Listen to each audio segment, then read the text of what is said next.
যে জানে না তারা কি সমান হতে পারে? শিক্ষা আল্লাহ পাক রব্বুল আলামিন জিবরিল আমিনের মাধ্যমে মোহাম্মদ সাল্লাল্লাহু আলাইহি সাল্লামকে শিক্ষা দিয়েছেন। জিবরিল আমিন নবীজির কাছে এসে বলেছেন, ইকরা, পড়েন। তিনি বললেন, মা আনা বিকারিইন, আমি পড়তে জানি না। আগাত্তানি, জিবরিল আমিন আমাকে একটা চাপ দিস, হাত্তা বালাগা মিন্নিল জাহদ, চাপের কারণে আমার খুব কষ্ট হয়েছে। এরপর আবার আমাকে ছেড়ে দিস, শরীরটা হালকা অনুভব হয়েছে।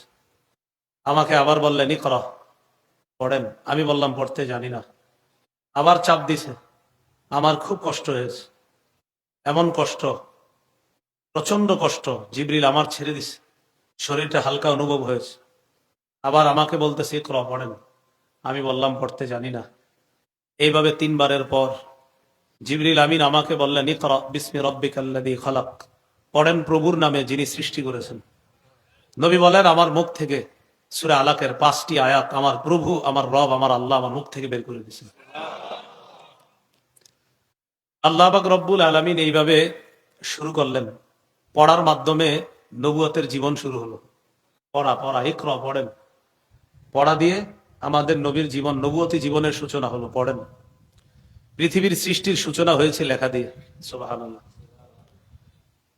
নবুয়তি জীবন শুরু হয়েছে পড়া দিয়ে, পৃথিবীর সূচনা হয়েছে লেখা দিয়ে। আবু দাউদের বর্ণনা, 4700 নম্বর হাদিস। এই হাদিসের মধ্যে আসছে, উবাদা ইবনে সামিত রাদিয়াল্লাহু তাআলা তার ছেলেকে বলেন, ইন্নাকা লান তাজিদা তা'মা হাকিকাতিল ঈমান হাত্তা তা'লামা আন্নামা আসাবাকা লাম ইয়াকুন লিইখতিআকা ওয়া মা আখতাআকা লাম ইয়াকুন লিউসিবাকা। উবাদা ইবনে সামিত তার সন্তানকে বলে, হে প্রিয় সন্তান, তুমি ততক্ষণ পর্যন্ত ঈমানের প্রকৃত স্বাদ গ্রহণ করতে পারবে না যতক্ষণ তোমার এই বিশ্বাস না হবে তোমার জীবনে যা ঘটেছে এটা না ঘটার ছিল না, এটা ঘটার ছিল তাই ঘটেছে, এটা বিশ্বাস করতে হবে। তোমার জীবনে যা ঘটে নাই সেটা ঘটার ছিল না, এটাই বিশ্বাস করতে হবে। তোমার জীবনে যা এসেছে, তোমার জীবনে যা ঘটেছে এটা ঘটার ছিল, এটাই বিশ্বাস করতে হবে। তোমার জীবনে হাজারো চেষ্টার পরে যা ঘটে নাই সেটা ঘটার ছিল না, এটাই বিশ্বাস করা। এই বিশ্বাস তোমার যতদিন না আসবে, তুমি যতদিন না পাবা, ততদিন ঈমানের প্রকৃত স্বাদ গ্রহণ করতে পারবা না। ছেলেকে বলতেছে, শোনো, আমি আল্লাহ রসুলকে বলতে শুনলাম, ইন্না আউওয়ালা মা খালাকাল্লাহুল কলাম, নিশ্চয় আল্লাহ সর্বপ্রথম কলম সৃষ্টি করেছেন। কি সৃষ্টি করেছেন? কলম সৃষ্টি করার পর বললেন, উক্তুব, কলম লেখো। কলম বললেন, মাযা আকতুবু ইয়া রব, ও রব আমি কি লিখবো? আল্লাহ বললেন, উকতুব মাকাদিরা কুল্লি শাইইন হাত্তা তাকুমাস সাআহ, কিয়ামত পর্যন্ত যা ঘটবে তুমি সব লিপিবদ্ধ করে ফেলো। কিয়ামত পর্যন্ত যা ঘটবে তুমি সব লিখে ফেলো। তাহলে সৃষ্টির সূচনা কি সৃষ্টি করলেন? নবুয়তি কার্যক্রমের সূচনা কি দিয়ে? পড়া। তাহলে সৃষ্টির সূচনা লেখা, নবুয়তের কার্যক্রম শুরু পড়া। এবার দুইটা মিলান কি হয়? লেখা। ছোটবেলায় শিখছি লেখাপড়া করে যে গাড়ি বাড়ি চড়েছে, দেখছেন? এই জন্য মাদ্রাসায় লেখাপড়া হয়। তো এই লেখাপড়া যেটা আল্লাহ নবীজির লেখাপড়া শিক্ষা দিয়েছেন, আল্লাহ পাক রব্বুল আলামিন বলেন, আল্লামাল ইনসানা মা লাম ইয়ালাম, আল্লাহ মানুষকে শিক্ষা দিয়েছেন যা সে জানে না। আল্লাহ মানুষকে ওই জিনিস শিক্ষা দিয়েছেন যা সে জানতো না। আমি আপনি 5 বছর আগে যা জানতাম না, এখন অনেক কিছু আল্লাহ জানাইছে। 10 বছর আগে আমি আপনি অনেক কিছু জানতাম না, আল্লাহ জানাইছে। এই জায়গায় ওলামায়ে কেরাম যারা ওনারা মক্তবে যখন ছিল, আমরা যখন মক্তবে পড়ছি তখন বুঝছি কি এটাই মনে অনেক বেশি পড়াশোনা। যখন হেফজখানায় গেছি তখন বুঝলাম না, এটা আরো বড়টা। হেফজখানা শেষ করে আমরা যখন কি বলতাম জানেন? কিতাবখানার ছাত্রদেরকে যখন দেখতাম রাতে ঘুমায় আর আমরা পড়তে উঠি 3:30 4টায়, তখন বলতাম, ইস, কিতাবখানাটাই ভালো ছিল, কি আরাম, মানে এরকম বলতাম। কিতাবখানা যাওয়ার পর বুঝলাম না, হেফজখানায় তো শুধু কোরআন মুখস্থ করছি। ওখানে যাওয়ার পর কোরআন মুখস্থের মধ্যে আর সীমাবদ্ধ না। সেখানে যাওয়ার পর বিশুদ্ধ উচ্চারণে কোরআন পড়তে হয়। সেখানে যাওয়ার পর বিশুদ্ধ উচ্চারণে কোরআনের অনুবাদ শিখতে হয়। সেখানে যাওয়ার পর কোরআনের মতলব বুঝতে হয়। সেখানে যাওয়ার পর কোরআনের আদেশ নিষেধগুলা বুঝে শুনে নিজে আমল করে অন্যের মাঝে যেন প্রচার করতে পারি, এই জন্য পড়ার পরে আবার ছাত্রদের মাঝে গ্রুপ স্টাডি করতে হয়। তো বুঝতাম কি মনে হয় পরেরটা সহজ, পরে দেখি না আসলে জানি না, তো এই জন্য মনে করি এটাই। তো আল্লাহ বলেন একের পরে এক তোমরা যা জানতারা আমি আল্লাহ সব জানাইছি। এটাই বলতেছে আল্লাহ মাল ইনসান, আল্লাহ মানুষকে শিক্ষা দিয়েছে, জানিয়েছেন মালামি আলাম, যা মানুষ জানতো না। এই সূরাতে আল্লাহ বলছেন আল্লামা বিল কলম, আল্লাহ মানুষকে কলমের মাধ্যমে শিক্ষা দিছে। সুবহানাল্লাহ। কিসের মাধ্যমে শিক্ষা দিছে? কলমের মাধ্যমে আল্লাহ মানুষকে শিক্ষা দিছে। এই জন্য মাদ্রাসায় যারা পড়াশোনা করে, শিক্ষার্থী যারা আছে, ছাত্র ছাত্রী যাই হোক, শিক্ষিকা যারা আছে, এটা তো মহিলা মাদ্রাসা, ছাত্র আমরা যারা আছি, আমাদের জীবনে এই নিয়ত থাকতে হবে, আল্লাহ যদি জীবনে আমার লেখার শক্তি দান করে তো আমার বিদ্যা আমি লেখার মাধ্যমে সারা দুনিয়াতে প্রচার করার চেষ্টা করবো ইনশাআল্লাহ। এই নিয়ত সবার থাকতে হবে। আরেকটা নিয়ত থাকতে হবে, আল্লাহ যদি আমাকে বলার শক্তি দেয়, আমি বলে বলে আমার এলাকাবাসী সহ সারা দুনিয়াতে আমার কথাগুলো আমি বলে আমি দুনিয়াবাসীরা জানাবো। সহিহ বুখারীর 105 নম্বর হাদিসে আছে, সাহাবায়ে কেরামকে নবী লম্বা বয়ান করার পর বললেন, আলা ফাল্যুবাল্লিগিশ শাহিদুল গায়বা, শোনো আমি তোমাদের কাছে যা পৌঁছে দিলাম, তোমরা উপস্থিত যারা আছো, অনুপস্থিত যারা আছে পৃথিবীর প্রান্তে প্রান্তে, ওই অনুপস্থিতদের কাছে তোমরা আমার কাছ থেকে যা জানলা, এই উপস্থিতি সাহাবী তোমরা যারা, অনুপস্থিত যে মানুষগুলা, তাদের কাছে আমি নবীর শিক্ষাটা তোমরা পৌঁছায় দিবে। এই জন্য প্রত্যেকটা শিক্ষার্থীর এই নিয়ত থাকা, আমি যা শিখবো এটা অন্যের কাছে আমি পৌঁছে দিব। শিক্ষার্থী যারা আমরা এখানে কোরআন সুন্নাহ শিখতেছি, আমাদের আরেকটা নিয়ত থাকতে হবে। এই নিয়তটা হলো, আমি আল্লাহ পাক রব্বুল আলামিনকে খুশি করার জন্য পড়াশোনা করি। কাকে খুশি করার জন্য? নাসাইর বর্ণনা 3140 নম্বর হাদিস, এক ব্যক্তির ব্যাপারে নবীকে জিজ্ঞাসা করা হলো, আরাআইতা রাজুলান গাজা ইয়ালতামিসুল আজরা ওয়ায যিকরা মা লাহু ইয়া রাসূলুল্লাহ। ইয়া রাসূলুল্লাহ, এক ব্যক্তির ব্যাপারে আপনার কাছে জানতে চাই। এক ব্যক্তি জিহাদের ময়দানে জিহাদ করেছে, তার নিয়ত হলো এই জিহাদের মাধ্যমে আল্লাহর কাছ থেকে সওয়াব কামাই করা, এটা তো ভালো। ওয়ায যিকরা, পাশাপাশি তার নিয়ত মানুষ তাকে বড় মুজাহিদ বলবে, এই নিয়তে সে জিহাদের ময়দানে গেছে। ফামা লাহু ইয়া রাসূলুল্লাহ, তার পুরস্কার কি জানতে চাই। নবী জবাব দিলেন, লা শাইআ লাহু, সে কিছুই পাবে না।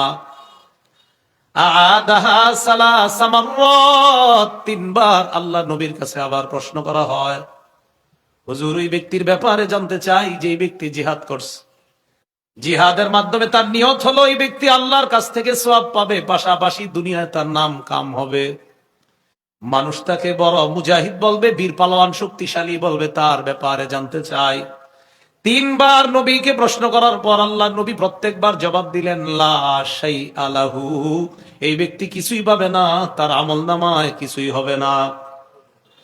এরপর আল্লাহ নবী বলেন, ইন্নাল্লাহা লা ইয়াকবালু মিনাল আমালি ইল্লা মা কানা লাহু খালিসা ওয়াবতুগিয়া বিহি ওয়াজহুহু। আল্লাহ বান্দার আমল ততক্ষণ কবুল করেন না যতক্ষণ এটা আল্লাহর জন্য না হবে এবং আল্লাহর সন্তুষ্টির জন্য না হবে, ততক্ষণ আমল কবুল করে না। এজন্য যারা পড়াই, যারা এই মাহফিলে আসছি, আমরা যে কোনো ইবাদত, শিক্ষা দেওয়া, শিক্ষা করা, কোরআন সুন্নাহর সাথে সম্পৃক্ত যে কোনো আমল, সেটা নামাজ হোক, রোজা হোক, নিয়ত যদি থাকে আল্লাহর কাছ থেকে সওয়াব কামাই আর মানুষের কাছ থেকে বাহবা কামাই করা, নবী বলেন কিছুই পাবে না, তার আমল নামায় কিছুই হবে না। একমাত্র আল্লাহর জন্য যদি হয়, ওই আল্লাহর জন্য আমলের প্রতিদান স্বয়ং আল্লাহ দান করবে। তাহলে এই নিয়ত থাকা যে আমি আল্লাহরে খুশি করব, বলেন কারে খুশি করব? শুধু আল্লাহরে খুশি করব, এই নিয়ত থাকা। শিক্ষার্থী যারা আছে তাদের আরেকটা নিয়ত হতে হবে। আপনারা অভিভাবক যারা আছেন, আপনাদের ওই নিয়তটা থাকতে হবে। অভিভাবকরা আগে একটু বলেন, আপনারা তো কারো না কারো অভিভাবক কোথাও না কোথাও আছেন, বলেন আমি আমার সন্তানকে দিন শিখাবো, এই নিয়তে যেন সে দিন অনুযায়ী, বিদ্যা অনুযায়ী আমল করতে পারে, আমাদেরকেও যেন শিখাইতে পারে, আমরাও যেন তার বিদ্যা অনুযায়ী, তার বিদ্যা শিখে আমল করতে পারি, এই নিয়তে সন্তানকে কোরআন শিখাবো, হাদিস শিখাবো, দিন শিখাবো। বাস এবার সহজে শোনেন, আমি দিন শিখবো এই নিয়তে যে আমি আমল করব, অন্যরে শিখাবো এই নিয়তে সেও আমল করবে। মনে থাকবেন ইনশাআল্লাহ। ইবনে মাজার বর্ণনা 3056 নম্বর হাদিসটা আগে শুনি। قال رسول الله صلى الله عليه وسلم ثلاث لا يغل عليهن قلب مؤمن। মুখস্থ করে চলেন, বলেন। 3 ক্ষেত্রে মুমিনের অন্তর প্রতারণা করতে পারে না। বলেন তো কয় ক্ষেত্রে মুমিনের অন্তর প্রতারণা করতে পারে না? 3 ক্ষেত্রে। 1 নাম্বার ইখলাসুল আমালি লিল্লাহ। মুমিন আল্লাহর জন্য ইখলাসের সাথে আমল করবে, এই আমল করার ক্ষেত্রে মুমিনের অন্তর প্রতারণা করতে পারে না। আলহামদুলিল্লাহ বলেন। কেন বলেন তো? হ্যাঁ বলেন, আবার বলেন আলহামদুলিল্লাহ। এটাই তো চাইতেছি আমরা অনেকদিন। কি বলেন? সমস্যা নেই, বলেন আলহামদুলিল্লাহ। কয় ক্ষেত্রে মুমিনের অন্তর খেয়ানত করে না? 1 নাম্বার ইখলাসুল আমালি লিল্লাহ। মুমিন সমস্ত আমল করবে আল্লাহর জন্য, এই ক্ষেত্রে মুমিনের অন্তর প্রতারণা করতে পারে না। মুমিন যখন নামাজের মধ্যে দাঁড়ায়, দাঁড়ানোর পর মুমিন নামাজ পড়বে আল্লাহর জন্য, ওই নামাজের মধ্যে দাঁড়ানোর পর মুমিনের কখনো অন্তর এই প্রতারণা করতে পারে না মানুষ আমাকে বাহবা দিবে এই জন্য আমি নামাজ পড়ি না। না, মুমিনের অন্তর কখনো প্রতারণা করতে পারে না। 2 নাম্বার নসিহাতু লিউলাতিল মুসলিমিনা। মুসলমান শাসকদেরকে নসিহত করার ক্ষেত্রে মুমিনের অন্তর খেয়ানত করতে পারে না। মুসলমান শাসক যদি ভুল করে, ওই শাসকের ভুল ধরিয়ে দেওয়ার ক্ষেত্রে মুমিনের অন্তর প্রতারণা করতে পারে না। 3 নাম্বার ওয়ালুজুমু জামাআতিহিম। মুসলমান হক জামাতের সাথে লেগে থাকার ক্ষেত্রে তার অন্তর প্রতারণা করতে পারে না। সর্ববৃহৎ হক দল কোনটা? বলেন আমার সাথে, হক্কানি আলেমরা। যেই দলটাকে হক বলবে সেটাই হক দল। যুগের হক্কানি ওলামায়ে কেরাম যেই দলকে হক বলবে ওটাই হক দল। আর ওই হক দলের সাথে লেগে থাকার ক্ষেত্রে মুমিনের অন্তর খেয়ানত করতে পারে না। বলেন, মুমিনের অন্তর কি করতে পারে না? খেয়ানত করতে পারে না। এবার শুনি তিরমিজির বর্ণনা 2416 নম্বর হাদিস। قال رسول الله صلى الله عليه وسلم لا تزول قدم ابن آدم من عند ربه يوم القيامة حتى يسأل عن 50। নবী বলেন, কিয়ামতের ময়দানে আদম সন্তানের 2 পা নড়বে না 5 প্রশ্ন করার আগ পর্যন্ত। 1 নাম্বার আন উমরিহি ফিমা আফনা। জীবন সম্পর্কে প্রশ্ন করা হবে, জীবন সে কোন কাজে কাটিয়েছে। 2 নাম্বার ওয়া আন শাবাবিহি ফিমা আবলা। যৌবন সম্পর্কে, যৌবন সে কোথায় বিনাশ করেছে। এটার অনুবাদটা সবাই বলেন, বলেন যৌবন কোথায় বিনাশ করেছি এ সম্পর্কে জিজ্ঞাসা করা হবে। 2 নম্বর প্রশ্ন হবে, যৌবন তুমি কোথায় বিনাশ বিনাশ বিনাশ শেষ করেছো কোথায়, জিজ্ঞাসা করা হবে। 3 নাম্বার ওয়া আন মালিহি মিন আইনা ইকতাসাবা। সম্পদ সম্পর্কে জিজ্ঞাসা করা হবে, সম্পদ কোথা থেকে কামাই করছে। ওয়া ফিমা আনফাকা। সম্পদ কোথায় ব্যয় করেছে, এটা 4 নাম্বার। 3 নাম্বার কোত্থেকে কামাই করছে, 4 নাম্বার কোথায় ব্যয় করছে। 5 নাম্বার ওয়া বিমাযা আমিলা ফিমা আলিমা। যা জানছে ওই অনুযায়ী আমল করছে কিনা, এটা 5 নাম্বার প্রশ্ন। এই প্রশ্নের উত্তর দেওয়ার আগ পর্যন্ত আদম সন্তানের 2 পা নড়বে না। তাহলে আমি যা জানলাম সে অনুযায়ী আমল করলাম কিনা, এই প্রশ্নটা হবে। এখানে যারা আসছেন প্রতিটা মাহফিলে এই নিয়ত করে যাবেন, আমি যা জানবো জানা অনুযায়ী আমল করব ইনশাআল্লাহ। তাহলে শিক্ষার্থী যারা আছে আলহামদুলিল্লাহ বলেন। আমরা বলেন আলহামদুলিল্লাহ, বলেন আল্লাহ আমরা খুশি। কারণ যদিও মাহফিলে আপনারা মনে মনে কইতেছেন একটু পরে হইলে ভালো হইতো, কিন্তু হাজারো মানুষের উপকার হইতেছে। হ্যাঁ, আরেকটা নিয়ত করা, পরিশুদ্ধ নিয়ত করা। সহিহ বুখারীর 1 নম্বর হাদিস, সহিহ বুখারীর 1 নম্বর হাদিস। হাদিসের বর্ণনাকারী ওমর ইবনুল খাত্তাব রাদিয়াল্লাহু তাআলা। আলকামা ইবনে ওয়াক্কাস আল-লাইসি থেকে বর্ণনা, তিনি বলেন সামিআতু ওমর ইবনুল খাত্তাব রাদিয়াল্লাহু তাআলা আনহু আলাল মিম্বার سمعت رسول الله صلى الله عليه وسلم يقول إنما الأعمال بالنيات। ওমর ইবনুল খাত্তাব বলেন, আমি রাসূলুল্লাহ সাল্লাল্লাহু আলাইহি সাল্লামকে বলতে শুনেছি, নবীজি বলেছেন আমলের প্রতিদান দেওয়া হয় পরিশুদ্ধ নিয়তের কারণে।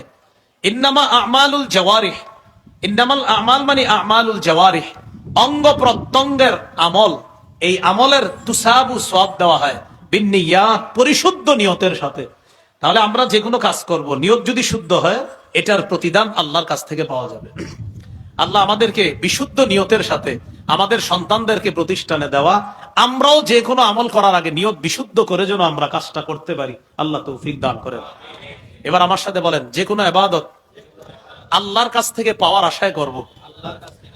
সন্তানকে দিন শিখাবো আল্লাহর কাছ থেকে পাওয়ার আশায়, নিজেরা দিন শিখবো আল্লাহর কাছ থেকে পাওয়ার আশায়।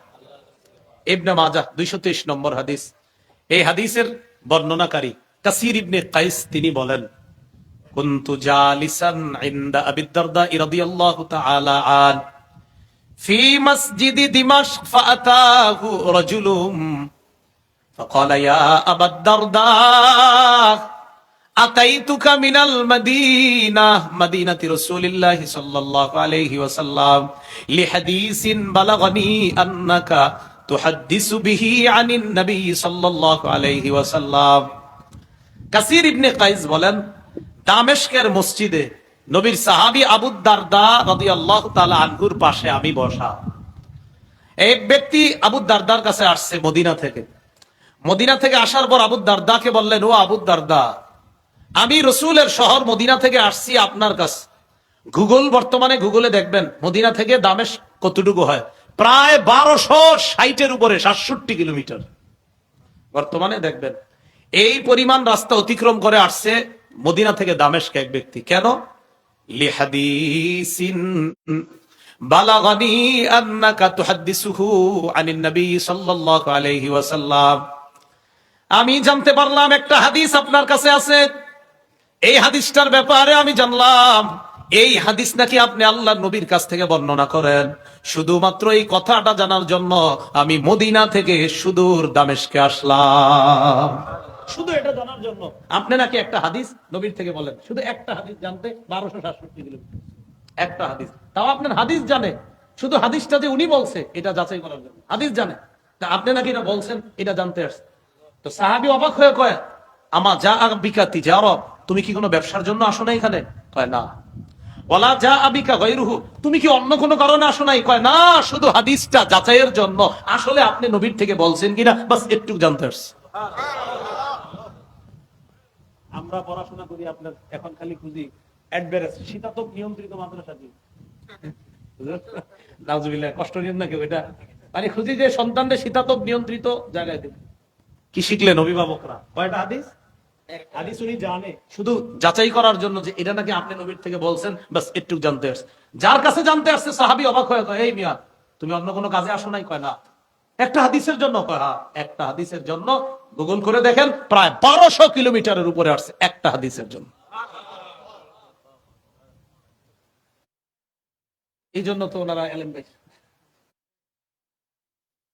এরপর তিনি বলেন, কোন হাদিসটা? কই যে নবী বলছে, মান সালাকা তরিকান ইয়ালতামিসু ফীহি ইলমা সাহালাল্লাহু বিহি তরিকান ইলাল জান্নাহ। আল্লাহ নবী বলেন, ইলমে দ্বীন অর্জন করার জন্য কেউ যদি রাস্তা অবলম্বন করে, বিদ্যা অর্জনের জন্য কেউ ঘর থেকে বের হয়েছে, তার নিয়ত হলো ইলম অর্জন করবে, বিদ্যা অর্জন করবে, কোরআন সুন্নাহর জ্ঞান শিখবে, নবী বলেন আল্লাহ তার জন্য জান্নাতে যাওয়ার রাস্তা সহজ করে দেয়। এই হাদিসটা জানতে আসছে। তো যাই হোক, বিদ্যা অর্জন করলে জান্নাতের রাস্তা সহজ করে আল্লাহ, এই নিয়তে বিদ্যা অর্জন করা, সন্তানকে এই নিয়তে পড়ানো। এখন ঘটনা হলো, আমার সন্তানটা আমি পড়ামু কেন মাদ্রাসায়? ক্বালা রাসূলুল্লাহ সাল্লাল্লাহু আলাইহি ওয়াসাল্লাম, ইযা মাতাল ইনসান ইনকাতা আনহু আমালুহু ইল্লা মিন সালাসাত। নবী বলেন, মানুষ যখন মারা যায়, ইনকাতা আনহু আমালুহু, তার আমল শেষ হয়ে যায়, বিচ্ছিন্ন হয়ে যায়, আমলের আর সুযোগ নাই, চাইলেও আর আমল করতে পারবে না। ইল্লা মিন সালাসাত, নবী বলেন তিনটা আমল আছে এমন, যে 3 আমল যদি দুনিয়ায় করে যেতে পারে, ওই ব্যক্তি দুনিয়া থেকে বিদায় নেওয়ার পরেও এই 3 আমলের সওয়াব আল্লাহ তার কবরে জারিয়া হিসাবে পৌঁছাইতে থাকবেন। 1 নাম্বার ইল্লা মিন সাদাকাতিন জারিয়া, 1 নাম্বার সদকায়ে জারিয়া। মাদ্রাসার একটা ইট, শুধু একটা ইটে আপনি শরীক হয়েছেন, যতদিন এই মাদ্রাসা থাকবে আর যারা পড়বে সবার সওয়াবের একটা অংশ আপনার কবরে যাবে। একদম সোজা কথা, সদকায়ে জারিয়া। এই জন্য কখনো দান করলে ইখলাসের সাথে করে দিবেন। ওই মনির ভাই বললো না যে দেখেন চাই নাই, বলছি আপনারা নিজে থেকে দিছেন, এটা ভালো কাজ করছেন। উনি কিন্তু বললেও নাই যে ভাই অমুক এত দেন, তারপরে মাশাআল্লাহ আপনারা দিছেন, হয়তো বললে আরো দিতেন, কথার কথা, তারপরেও দিছেন। কিন্তু আপনাদের দেওয়া দেখে আমি বুঝতে পারছি যে দিল থেকেই দিয়েছেন, কারণ বলেও নাই, বলছে কাউরে যে এত দিছেন। এই যে দেওয়াটা, এটা দেওয়ার সময় নিয়ত করে ফেলবেন আল্লাহ শুধু আপনারই খুশি করব। হতে পারে আপনারটা 1 টাকা, কিন্তু আপনি যে কি কাজ করছেন মরার পর বুঝবেন, কারণ ইখলাস ছিল আপনার 1 টাকা। আপনি 1 কোটি টাকা, ইখলাস ছিল 1 টাকা, এটা তো ইখলাস ছিল। 1 কোটি ওয়ালাও জারিয়া সওয়াব পাবে, 1 টাকা ওয়ালা আপনিও জারিয়া, আপনার সওয়াবও যেতে থাকবে, ইখলাস ছিল। ঘটনা চক্রে 1 কোটি ওয়ালার যদি ইখলাস না থাকে যাবে না, কিন্তু আপনার ইখলাস আছে 1 টাকা, আপনারটা যাবে। সুবহানাল্লাহ। এই জন্য যে কোনো মাদ্রাসায় কখনো দান করবেন, দান বাক্স আছে, আপনি চুপি চুপি ফালাই দিলেন কিছু, দান বাক্স দিয়ে দিলাম, বাস। আপনি জানেন কেন দিচ্ছেন, আল্লাহরে খুশি করার জন্য। তো নবীজি বলেন 1 নাম্বার ইল্লা মিন সাদাকাতিন জারিয়া, সদকায়ে জারিয়া, এটা চলতে থাকবে। 2 নাম্বার আউ ইলমিন ইউনতাফাউ বিহি, 2 নাম্বার ওই বিদ্যা, যে বিদ্যার মাধ্যমে উপকৃত হওয়া যায়। যেমন আমি আশাবাদী আজকে আপনাদের সামনে যে ওয়াজ করছি, 2-1 জন যদি আমার ওয়াজে আমল করেন, এই সওয়াব আল্লাহ আমারও দিবে। আপনারা 2-1 জন যদি আমার এই কথাগুলা আরো 2 জনরে পৌঁছায় দেন, কথার কথা এই জায়গায় শুই না আরো 10 জনরে বলছেন, অমুক জায়গায় গেছি আরিফ বিন হাবিব এটা বলছে, আপনি পৌঁছায় দিচ্ছেন। আপনি যে পৌঁছায় দিচ্ছেন আর ওই ব্যক্তি জানছে, জানার পর ওই ব্যক্তিও আমল শুরু করছে, ওই ব্যক্তির সওয়াব আমি পাবো। আবার ওই ব্যক্তি আরেকজনরে বলছে, এটার সওয়াব আমি পাবো। এক জগানার উস্তাদ হাফেজ বানাইছে 10 জন, বেটা মরে গেছে, ওই 10 জনের সওয়াব উনি পাইতে থাকবে। ওই 10 জন হাফেজ বানাইছে আরো 100 জন রে, ওই 100 জন বানাইছে 1000 রে, যত বাড়তে থাকবে প্রথম জন যিনি, ওনারটা বন্ধ হবে না। আও ইলমিন ইউনতাফাউ বিহি, ইলম, যে ইলমের মাধ্যমে উপকৃত হওয়া যায়, বিদ্যা, যে বিদ্যা উপকারী বিদ্যা। এই জন্য মাদ্রাসায় যারা শিক্ষকতা করে, মাশাআল্লাহ, ওলামায়ে হযরত যারা মাদ্রাসায় পড়ায়, তাদের তো দাম কি পরিমাণ দাম। এই দামের কারণে হাজারো ব্যস্ততার মাঝেও চেষ্টা করি ক্লাস যেন মিস না হয়। আপনার এটার দাম বেশি, অনেক বেশি দাম, কারণ ইলমিন ইউনতাফাউ বিহি, ইলমের মাধ্যমে যে ইলম উপকারী ইলম, মরার পরেও ওই ব্যক্তির কবরে সওয়াব পৌঁছতে থাকবে। এজন্য একটু মাথায় আনেন তো মনে মনে, ইমাম বুখারী রহমতুল্লাহ আলাইহির কবরে কি অবস্থা, হ্যাঁ? উনি বুখারী কবে লিখে গেছে, আমরা এখন। ইমাম আবু হানিফা রহমতুল্লাহ আলাইহি ফিকহি বোর্ড গঠন করে, ফিকহে হানাফি, কোরআন সুন্নাহর সার নির্যাস আমাদের সামনে কত সুন্দর সুবিন্যস্ত ভাবে দিয়ে গেছে। এবার একটু ভাবেন তার কবরে কি অবস্থা, কবে দিয়ে গেছে। এটাই বল আও ইলমিন ইউনতাফাউ বিহি, যে ইলমের মাধ্যমে উপকৃত হওয়া যায়। আমাদের কিতাব যেটি পড়ি আমরা, কোন কোন এমন কিতাব আছে যে কিতাবের লেখককে এটা আমরা জানি না, মুসান্নিফের নাম জানি না, কারণ ওনার নিয়ত ছিল আর আমার নাম দিয়ে কি হবে, আমি লেখা যাই, মানুষ পড়বে, আমার সব কবরে পৌঁছতে থাকবে, এরকম আছে কিতাব। তো 2 নাম্বার ইলমিন ইউনতাফাউ বিহি। এজন্য অভিভাবকরা একটু বলেন, সন্তান মাদ্রাসায় দিয়ে কি ঠকলাম না জিতলাম? 3 নাম্বার আও ওয়ালাদিন সালিহিন ইয়াদউলা, নবী বলেন এমন একজন সন্তান, যেই সন্তান বাবার জন্য দোয়া করবে, মায়ের জন্য দোয়া করবে। বাবা মারা যাওয়ার পর সন্তান আল্লাহর কাছে বলে, আল্লাহ রব্বির হামহুমা কামা রব্বায়ানি সগীরা। কোন সন্তানকে এমন একটা শিক্ষা আপনি দিয়ে গেলেন, বিশুদ্ধ উচ্চারণে আপনার সন্তান বলতে পারে রব্বির হামহুমা কামা রব্বায়ানি সগীরা। এমন একটা সন্তান রাইখা যান, যেই সন্তান বিশুদ্ধ ভাবে আল্লাহর কাছে আপনার জন্য দোয়া করে, ওই সন্তানের দোয়া নগদ আপনার কবরে পৌঁছবে। একটা সন্তান রাইখা যান, ওই সন্তানের দোয়া কবরে যাবে। এখন আসেন বলেন তো, মরার পর আমার আপনার সব আমল নামা বন্ধ হয়ে যাবে, চাইলেও নামাজ পড়তে পারবো না, চাইলেও আর আমল করতে পারবো না, কিচ্ছু করতে পারবো না। হ্যাঁ, কবরে যদি কেউ আল্লাহরে বলে, আল্লাহ আমার মন চায় নামাজ পড়বো, ঠিক আছে বড়, কিন্তু সব কিচ্ছু হবে না, কথার কথা। কারো যদি মন চায় জান্নাতে যে নামাজ পড়বেন, কিন্তু নামাজের উপকারিতা কখন দুনিয়াতে বলবে, এখানে সব করতে হবে, এখানে মরার পরে আপনি হাজারো কিছু আল্লাহরে বলেন, আল্লাহ আমি ওটা করবো, এটা করো, কিন্তু বেনিফিট যদি পাইতে হয় সেটা এখানে করতে হবে, এখানে করতে হবে সব। এখানে চোখ বন্ধ, সব শেষ। আল্লাহ বুঝার তৌফিক দান করে।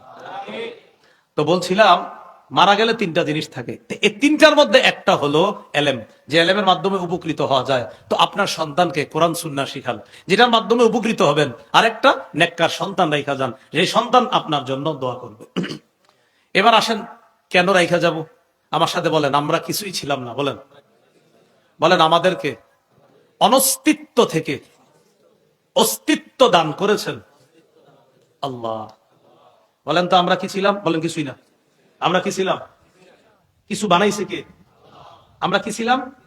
দলিল সূরা দাহার বা সূরা ইনসানের 1 নম্বর আয়াত, আল্লাহ বলেন, হাল আতা আলাল ইনসান হিনুম মিনাদ দাহরি লাম ইয়াকুন শাইআম মাযকুরা। অবশ্যই মানুষের উপর এমন একটা সময় এসেছে যখন মানুষ উল্লেখ করার মতো কিছুই ছিল না। উল্লেখ করার মতো আমরা কিছুই ছিলাম না। তাহলে আল্লাহ আমাদেরকে কিভাবে বানাইলেন? আল্লাহ বলেন, দুর্বল অবস্থা থেকে তোমাদেরকে বানাইছি। প্রথমে ছিল দুর্বল, অনস্তিত্ব থেকে অস্তিত্বে আনলাম, তাও ছিল দুর্বল। ওই দুর্বলতা থেকে আমি শক্তিশালী করলাম, শক্তিশালী করার পর আবার দুর্বল বানায় দিলাম, দুর্বল বানানোর পর আবার তোমারে বুড়া বানায় দিলাম, বুড়া বানানোর পর তোমার মৃত্যু দিয়ে দিলাম, বাস খালাস, তোমার জীবন শেষ। আবার সবাই বলেন, কি ছিলাম? এরপরে কিছু বানাইছে কে?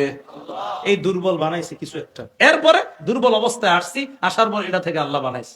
সূরা রুমের 54 নম্বর আয়াত, হাফিজি কোরআন মাজিদ 21 পারা 9 নম্বর পৃষ্ঠা, আল্লাহ বলেন, আল্লাহুল্লাযী খালাকাকুম মিন দু'ফ।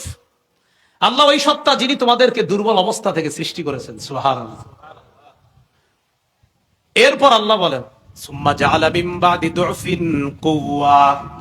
অতঃপর দুর্বল অবস্থা থেকে তোমাদেরকে শক্তিশালী করেছেন আল্লাহ। সুম্মা জাআলা মিন বাদি কুওয়াতিন দু'ফাও ওয়া শাইবা। এরপর শক্তিশালী অবস্থা থেকে তোমাদেরকে আবার দুর্বল অবস্থায় নিয়ে গেছেন। দুর্বল করতে করতে এক পর্যায়ে শাইবা, বৃদ্ধ অবস্থায় আল্লাহ নিয়ে গেছেন। বলেন তো, প্রথম আমরা কি ছিলাম? এরপর হলাম দুর্বল। বলেন, কি হলাম? দুর্বল অবস্থা থেকে শক্তিশালী বানাইলেন কে? শক্তিশালী বানানোর পর আবার দুর্বল বানায় কে? দুর্বল বানানোর পর আবার বৃদ্ধ বানায় কে? আল্লাহ। এরপর মরে যাবে, এটাই তো জীবন। এবার আসেন সূরা তারিক 5, 6, 7 নম্বর আয়াতে কি বলে দেখেন, ফালয়ানজুরিল ইনসানু মিম্মা খুলিকা। মানুষ যেন চিন্তা করে তাকে কি থেকে সৃষ্টি করা হয়েছে। খুলিকা মিম্মা ইন দাফিকি ইয়াখরুজু মিন বাইনিস সুলবি ওয়াত তারাইব। মানুষ যেন চিন্তা করে তাকে কি থেকে সৃষ্টি করা হয়েছে। এবার একটু চিন্তা করেন, কি থেকে? বলেন, করলাম। বলেন, করলাম। তো আল্লাহকে চিন্তা করো তো, কইরা কি পাও?